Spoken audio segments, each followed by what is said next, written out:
Resilience, the ability to bend, to sway, and return with resolution, to find holds in the face of adversity and secure next steps in friction. Those of us who live in the mountains find our resilience tested often. Seeking profundity in dangerous places entails inherent risk, sacrifice, and loss. Death in the mountains is a reality we face too often, and yet we persevere. But what is the source of our resilience? What keeps us moving when mountains roar?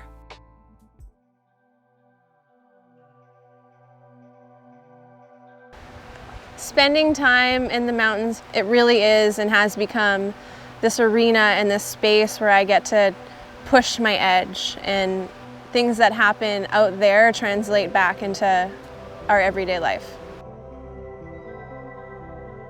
It makes me the best version of myself. Some humans need more adventure. Some humans need to get closer to danger or to the edge and push their limits to kind of know themselves more. And I've found the mountains to be a place where I can do that, to sharpen my edge. Hey Brian, do you got a radio? So I think it's just how humble you feel when you're in those places. And you should feel humble, right? You're you have nature kind of right in your face. More than anything is the freedom you have when you're in the mountains is, for me, second to none. Feeling that force of nature, immersing yourself in it is so powerful, and that's where I find my spiritual connection is in the mountains. I think I just like being in the moment. I like once I drop in, it's game on, once you drop in, there's no turning back, slash here, straight line through here. Maybe that might be a dangerous spot. I'm gonna get through there quick. It's the best feeling in the world. And that's kind of what brings you back to wanting to do it again, all the time. And we do it all the time. I'd say we're a very successful team of big mountain riders.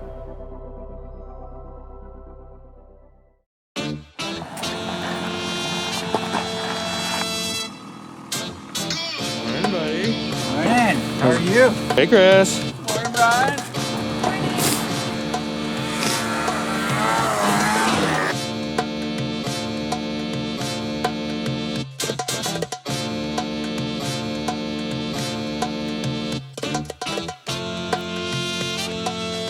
High speed through all that. Yeah. See, after all the fingers and stuff, and on the left side, there's a lone little Christmas tree.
that, buddy? It was so fun. Oh. This is really fun. Nice, buddy. So fun. So another great day. It's such a crazy feeling when you just feel your board just starting to hover. Yeah. You're just like on your, kind of like on your tail. Nose is just like. The adventures we have in the mountains are incredible. Out there at the sharp edge, as mentally and physically involved as you can imagine, we become so stimulated, so focused, that the spiritual is invoked. Each of us sees our own divine being out there, each of us in our own way. Skiing in particular for me seemed like such an amazing way to travel through the mountains and access that feeling of transcending these normal boundaries that we have in our lives. You all of a sudden are flying down a mountain, surfing this flowy powder, and it's otherworldly. The first time I experienced that feeling of just blasting through the POW, I was just blown away. I had no idea that you could become energy almost and go through the snow like that. The mountains, they bring life, right? You feel alive. When you're standing on top of a line and you're about to drop in and you feel so vulnerable and you just feel alive. I often compare it as when you introduce yourself to someone, you're like taking it slow, and then eventually you get to hang out with them. It's the same thing with the mountain. You have to slowly listen to their sign, and sometimes they won't let you go, and sometimes they will. And once you're able to to follow all the sign they gave you, then sometimes you get the best moment of your life snowboarding down them. But sometimes you just get the most horrible day. That's all part of it, right? When you're out there and the stakes are high and emotions elevate, you can't hide from your internal landscape. Are you present? Are you grounded? It's just this practice of constant mindfulness, constantly being present. And I think that kind of debunks this idea that everyone's just chasing adrenaline, chasing this high. I can tell you, if you hit that high really quick, it's not really what you're after in the mountains, and you're also gonna physiologically crash as well. You wanna be pushing your edge, but just enough in order to grow, and I think that translates into all of life. With each accomplishment, we broaden our horizons. We see new possibilities and understand where we can build off what has come before. As we overcome our limitations, we build ourselves new templates, foundations for the next step forward. Our understanding deepens as we see the world anew. So I was out with another crew, and this dog leg shaped line stuck out at me, and I just had this feeling that I was able to see myself riding down it, and I wasn't sure if anyone had ridden it. And it's a little joke that Joel and I have going around that there's a lot of right, it's not right and left waves, but there's a lot of regular footer lines in Whistler, and there aren't many goofy lines, just with the idea of being on your toes versus being on your heels. And this one stuck out, and it was for goofy footer.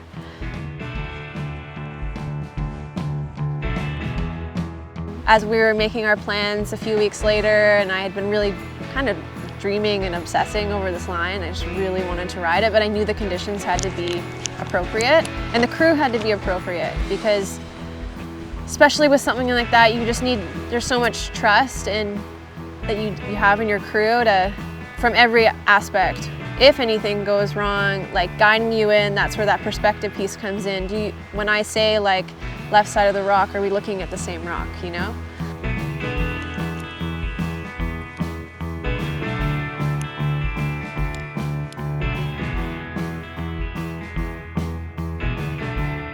When I was riding that line, the only option I had was to be present, and I got to be present and engaged and in the moment the entire time.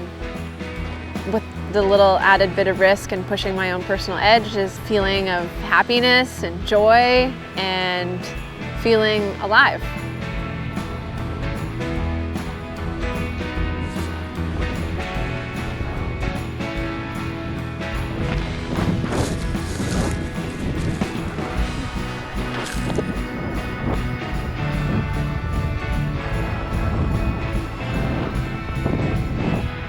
And then when you get to the bottom, it's just like the best thing ever. Yeah, it's like accomplishing goal feeling. Accomplishing goal feeling.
Yeah, the crew is insane. It's like, obviously I've looked up to Joe forever, and he was always riding like the raddest shit that I wanted to ride. And over time we started, I don't even know what it would have been, like 3 or 4 years ago, we linked up, rode a few things, the dynamics just worked. That crew of guys were the guys that we always looked up to. So to get the opportunity to start riding with them was huge. I feel an obligation to try to share as much as I can, right? The more that I can share from my experiences that might help other people, that's valuable, and that's something that I can bring to the table. And I think at the end of the day, all of us feel in our heads like we're 20 still.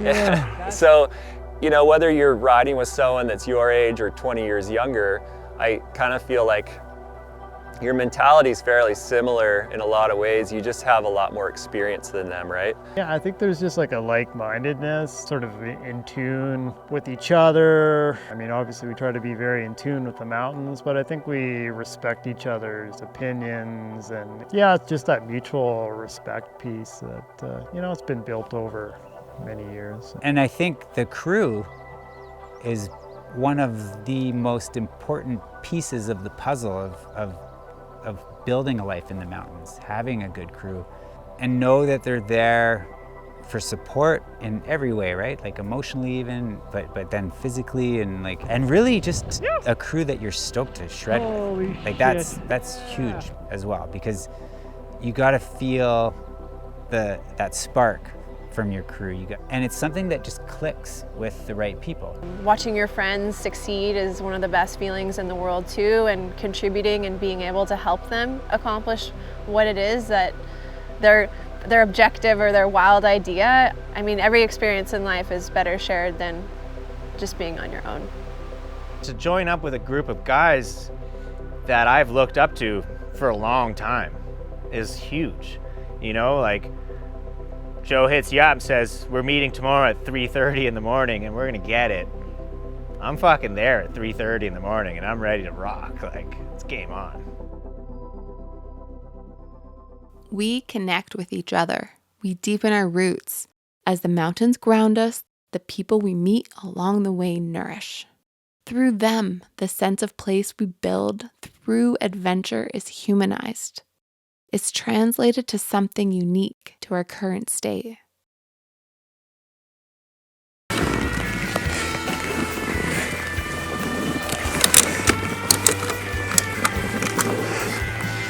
It doesn't look big from here, but I'm sure you probably be a little bro. Did fall line or did you go across and hit the spine? No, I just went fall line. Nice. Oh, feeling good, man. Stoked to be out here again in our happy place. Beautiful morning. Great crew. Always nice to be up in the mountains. Yeah. And with this crew. I mean, communicating in day-to-day life is an art and it's a learned form, and we really all do speak our own languages, and in a sense, even if it's English, and having people that have the same perspective as you and are able to see the objective, and if something does go wrong, can you rely on those people to get you out of there? Can they rely on you?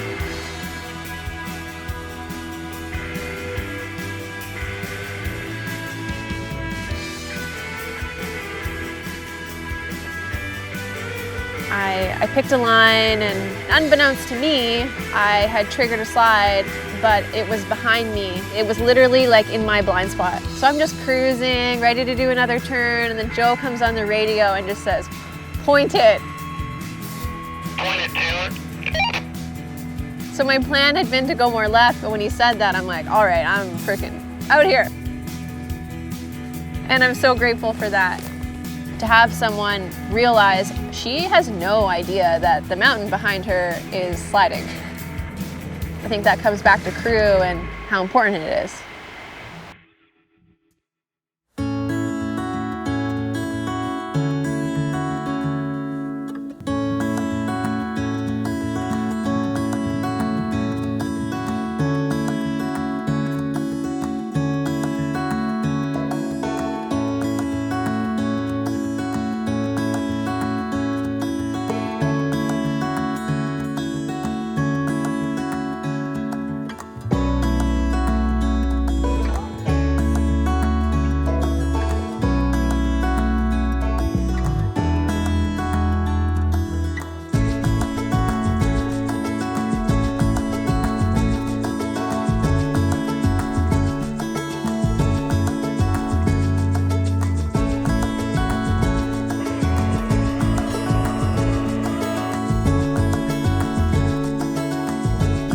Yeah.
Our families need the best of us, and the mountains let us rise to the occasion.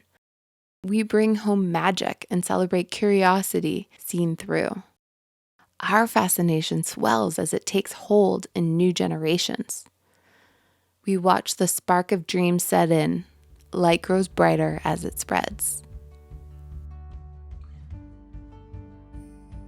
Being a dedicated person of this pursuit, like of mountains and backcountry skiing and mountaineering and ski mountaineering and stuff, it doesn't make sense to have a family right off the bat, right? But to me, having a family was, again, another one of those integral parts of being the best version of myself. I wanted kids. I wanted to settle down with Alicia and grow some roots in a community, and having a family was a part of that. So I feel like having a family and establishing myself in this community in that way, in a family way as well as a skiing way, has actually made me a better skier and a better person in the backcountry. Yeah, it's pushed me to be more patient, you know, from when I was younger, you know. It's like, okay, sit back and wait for when the time is right, which is what you should do anyways. I mean, that's always going to be a difficult piece, because, you know, there's an inherent danger with being in the mountains. I mean, I think I got a big motivation to come home at night and do the best I can to ensure that happens, because, yeah, there's no alternative. All of a sudden, you have these humans that rely on you 100%. And it's this huge responsibility, but also this amazingly rewarding experience. It's been super fun to get my kids into it and see the love they have and the joy they get is, it's pretty much the best feeling. And now that they're getting older, it's kind of coming to this situation where they're quickly becoming my partners out there. To have a family and be the best version of yourself so that you can be a good dad or be a good mom and be stoked on life and have like a real passion for life and have a drive and a reason to do things that lights you up as a person, that makes you a better parent. That makes you a better person, and your kids feed on that. They see it, they know it. They know when I go and have a big adventure in the mountains and I come back, they jump all over me and they want to hear all about it, and it gets them fired up the same way that it gets me fired up. So it gives them this window into the future of their lives. They can see themselves being so stoked on something the way that I'm so stoked on being in the mountains.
It's dropping in 5.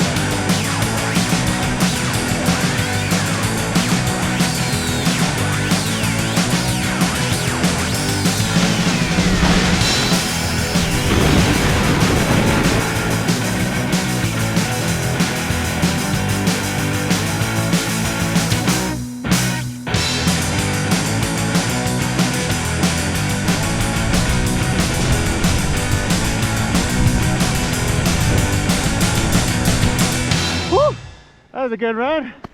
Yeah, boys. But then there's the risk. Developed, experienced mountaineers die in the hills. People whose skills are as sharp as they come. News of an accident brings shockwaves, the first few riddled with uncertainty. We reach out to our people and try to make sense of what's happened. We measure the loss by what's left behind. We live among surviving partners, children who've lost parents. We feel them. The community comes together. What's born of shared adventures swells in grief. Ooh. You know, it almost like doesn't feel like Dave's gone. Like I feel like I'm just gonna like go call them, you know? Do you ever get that feeling? Like he's just like on a climbing trip and we're just like gonna like call him up to hang out.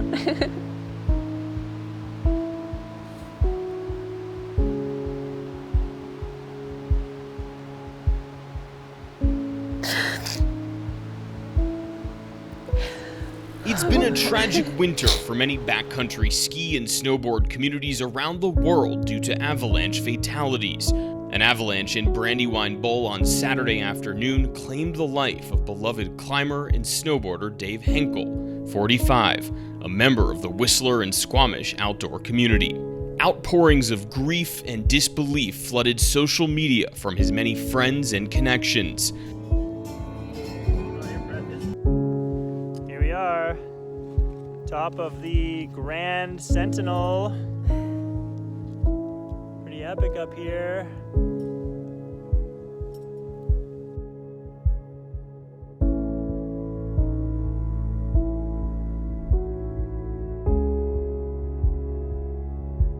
Whistler RCMP was notified of the slide shortly after 2 p.m. on February 13th. Henkel was located approximately 45 minutes later, but had tragically succumbed to his injuries, police said. That's in. That's point. Over the past week, unstable snow in Canada's coast mountains has led to a number of burials and at least 2 deaths. This is a little toast that Dave said once at a family dinner. If you're gonna lie, lie with the ones you love. If you're gonna steal, steal kisses. Lots of them. And if you're gonna cheat, cheat death. I know he didn't do it this time, but he did it many times. To Dave. Dave. Love you, Dave. To Dave. Love you, Henkel. Cheers, Dave. Losing Ankle this winter, there's no word that can describe how horrible that was to our crew. I mean, I feel like it brought the crew like even closer to each other, and we just kept doing what Henkel would have loved us to be doing, is just keep shredding the line and not stopping. Like he would have never want us to stop like snowboarding big line. That's the last thing he would have want. So here we are on top of Mount Cayley, May 2nd. We're up here today to install a memorial plaque for our dear friend Dave Henkel.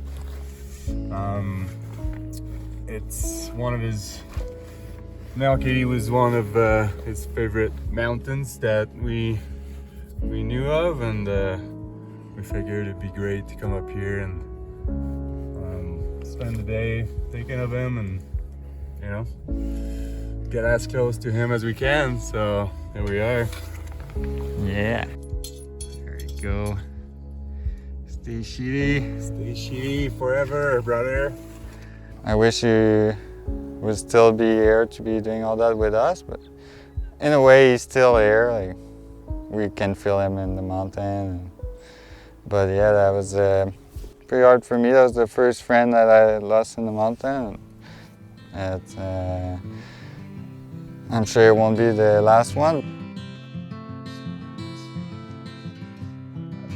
I feel that when someone leaves the physical plane more quickly than we feel that they should have, that really puts things into perspective. Suddenly all the little silly things that you were stressed out about just don't matter. They just kind of fall to the wayside, and you really get clear with You have to ask yourself the bigger questions, and especially if it's related and so close to home with what we do is, why do we do what we do?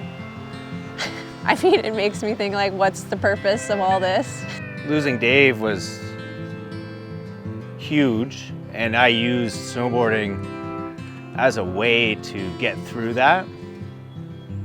Like, I rode every day. Obviously, I cried lots and it was tough, but snowboarding helped me continue to move forward and keep living my life, and you know, it's all I did, and it's kind of was my way of dealing with what happened. I've had, you know, more friends that I've lost since I moved here than in my whole life due to backcountry accidents, and it's a hard one to stomach, but at the same time, you know, all these people lived amazing lives, like hands down the richest lives of people I've known, right? In a way, it would be a disservice to stop doing what I love just because of these accidents. For me, being out there is celebrating these people.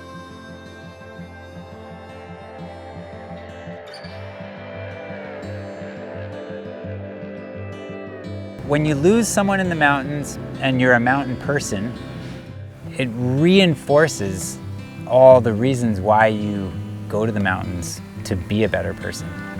And that may seem counterintuitive, but you know, sometimes I'm out there, I can feel Dave's energy out there. And I wouldn't feel it if I didn't go out there. So it's a way to keep in touch with what we shared out there. Like if I just stopped going to the mountains because my friend died in the mountains, I would have lost that person even more.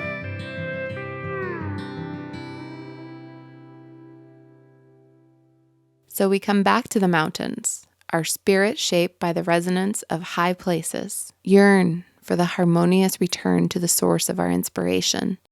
Jagged ridgelines cut away the noise. There's clarity out there.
Okay, man, dropping in 5. Copy 5, happy riding.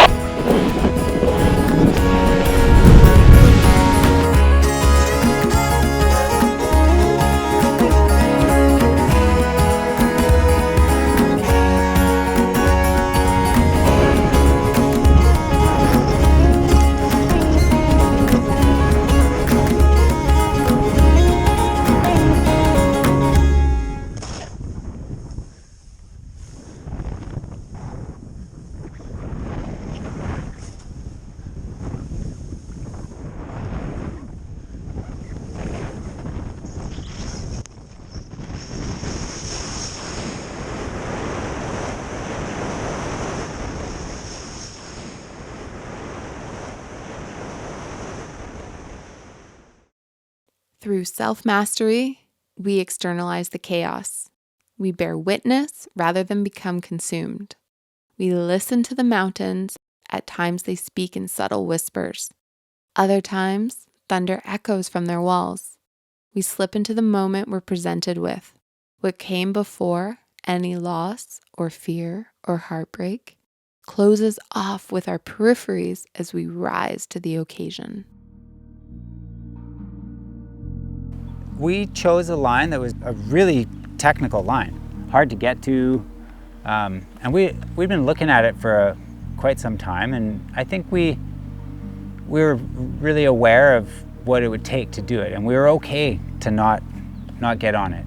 You know, that's been a line that's been, you know, in our minds for a long time. It's only been skied once. 2 kind of like perfect spines that are, you know, just there, built perfectly by nature, and the window was there. We'd ridden a bunch of stuff in the area, and yeah, Delaney and I kind of went for the morning assault, hiked up the back, and you know, it was all kind of in place for us to ride. And kind of one of our worries on that, you know, that the snow was going to stick to it, especially with something that steep. That kind of skiing is, it's you just don't know what the slope, when it rolls over to its steepest pitch, you can't tell. You don't know until you really get on it how it's going to act. So you have to be prepared to do whatever it takes to get down it safely once you're in it, you know. Ended up being kind of sugary, and yeah, just made for kind of like a spicier descent, you know, not as sort of playful as I was hoping, but feels good. I mean, it feels amazing to accomplish that. I mean, I think it feels better when you nail it with like really good conditions and you can flow it.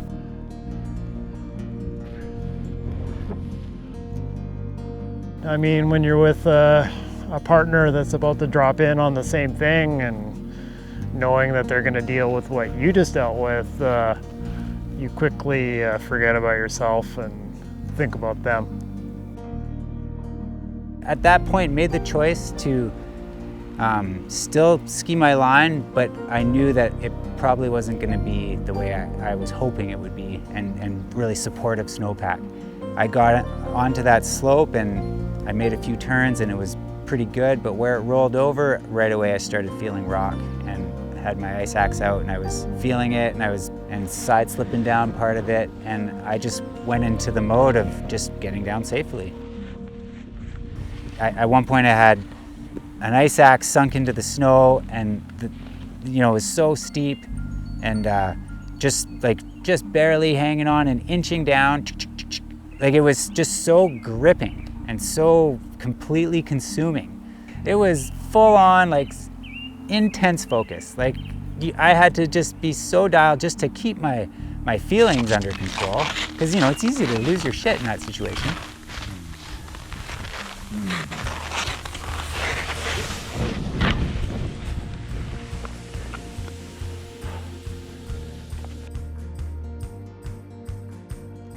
I'm not out there to try to prove that I'm some kind of skiing superhero. Like, I'm just a dude who loves getting into the mountains, right? In that moment, it didn't matter who, what, nothing mattered. Everything left my mind, and the only thing that was on my mind was just making my way down in a way that would be safe, so that I could keep doing what I love doing. And what a way to test your limits and to kind of master yourself in that moment. Like that was a mind game on that thing. Like you learn to know yourself through challenges and adversity. That's how you know yourself. You don't know yourself through the easy times in life. It's the challenges, the hardship. That's how you learn who you are.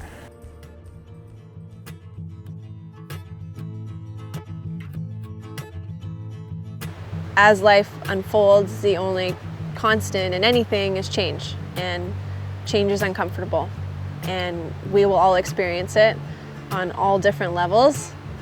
As all these things happen in our life and as we change, we also change. That's what makes us resilient, is adopting whatever insight and lesson and growth that we've received from that external and internal change. And yeah, I think it's adapting with life and everything it throws at us.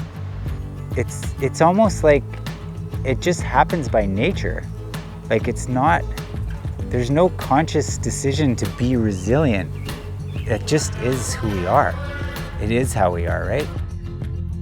If there's no bad, there's no good, right? Like, I had like a bunch of life events that was pretty hard, and I mean, if I would have stopped there, I wouldn't have been riding all those mountains with friends and spending all that pretty amazing time. So it's just, when shit happens, you just gotta go through it, and there's good stuff to come. It's always like that. Yeah, I mean, I think resilience is, having the ability to not necessarily bounce back from a bad situation. I feel like, some of the scars that you get in life, yeah, they're with you for life, but it doesn't mean you're not going to carry on. And there's great peace to be found in these spaces, whether it's in the mountains or just, out in nature in general. It was a hard couple of years, after the loss of Dave, I guess that was 2 years ago. And yeah, I think, speaking for myself, I think I kind of finally crawled out of a bit of a hole. The Stoke is so big and rolling and momentous and unstoppable with that crew. Like, it just day after day, it was just such a blast. From pretty much midwinter on, we just got after it so hard all the time. Like, it just left me with no question that this is what I should be doing.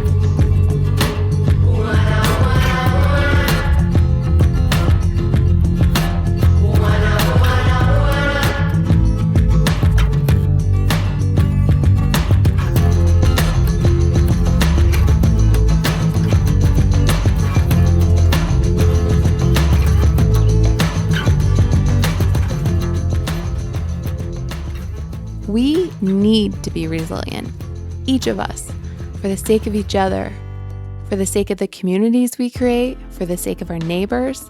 We need to remember that we're not at the end, that crisis is expected at extreme transitions, and focus on the moment in front of us.